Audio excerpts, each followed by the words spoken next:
Hello, everyone. We'll start by just kind of breaking down how this recorded lecture will work.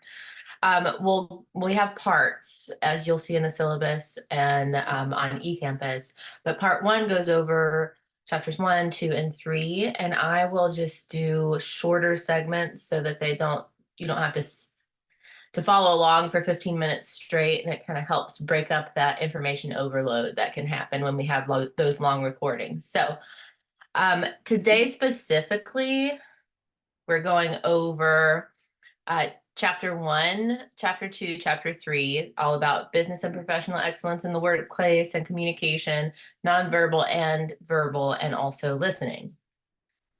So starting with chapter 1, this is really a breakdown of communication basics. This is like communication 101, including this human communication model and idea.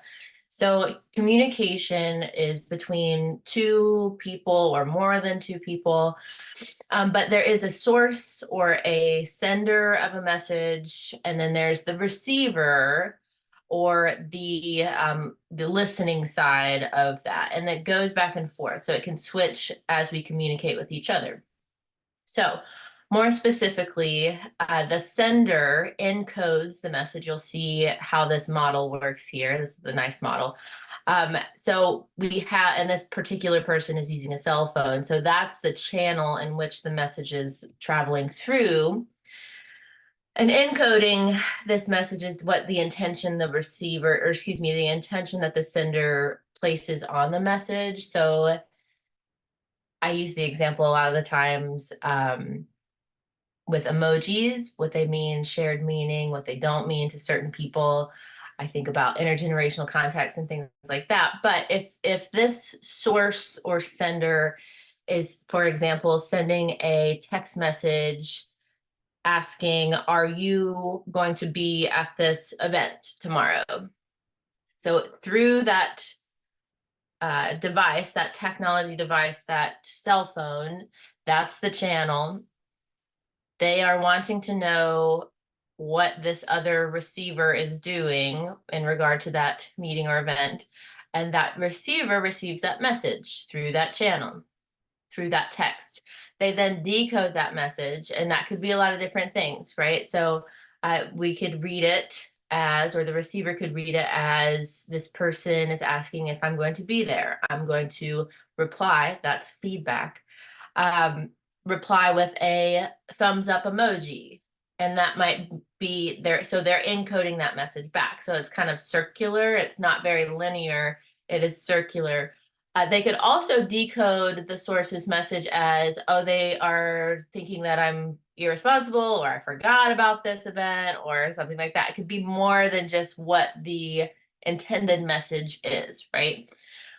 So then we encode that feedback. If we receive that message from our supervisor or coworker or whatever, we then encode a message back. If I send a thumbs up, that could be, yes, I'll be there. It could also mean like, yes, with a little social cue of, I got it, right? I could respond enthusiastically with a lot of exclamation points. That would mean that I want the receiver, this time that's going back to the initial source, to see that I'm enthusiastic about this. And then through that same channel, a phone, text message, etc., in which the original source, who is now the receiver, decodes that message. So it's a process, like it's a circular process. Context is important in this too. So whatever the current environment is, if it is a like really great organizational culture, workplace culture, this might have no external noise around it. We'll talk more about noise in a little bit. But if there is like some hostility in the workplace, or if there have been some issues, that context is important too. Context just refers to like the situational factors that the communication exists in. So then this feedback idea is really important, because that's how the circulation works of communication. If I don't provide, and you might say, oh, well, I could just not respond. Well, that is still feedback, right? That's still a communication response. So even if you think, well, I don't have to communicate, that is a form of communicating, right? That says something in which your receiver of the message will encode, or excuse me, and will decode that as something. So then there's this idea of noise, and noise can refer to internal or external noise. So an example of external noise might be if you're talking to someone face to face and a parked car alarm starts going off in the background outside. That's an example of external noise that impacts the communication circulation. An example of internal noise could be like your own thoughts, right? It could be something that you are anticipating that you're nervous about. It could be a conversation that you had with your mother or sibling the day before. It could be something just on your mind, right? It's internal. That is impacting how your communication with another person is working. So, to summarize this little segment, this little clip about this model of communication, all of these parts make communication happen: the sender, the receiver, the channel, right? So, this case, text message, but it can be face to face. In this particular scenario, in this classroom, for example, the channel is asynchronous online communication, right?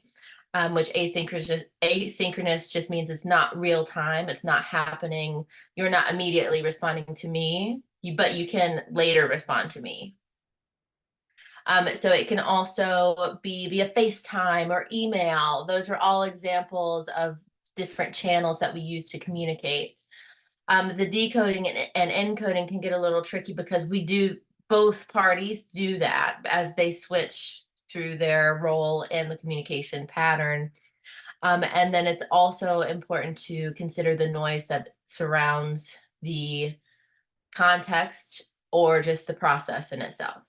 So we'll move on in a moment to the next slide, but I will stop this video and start a new one.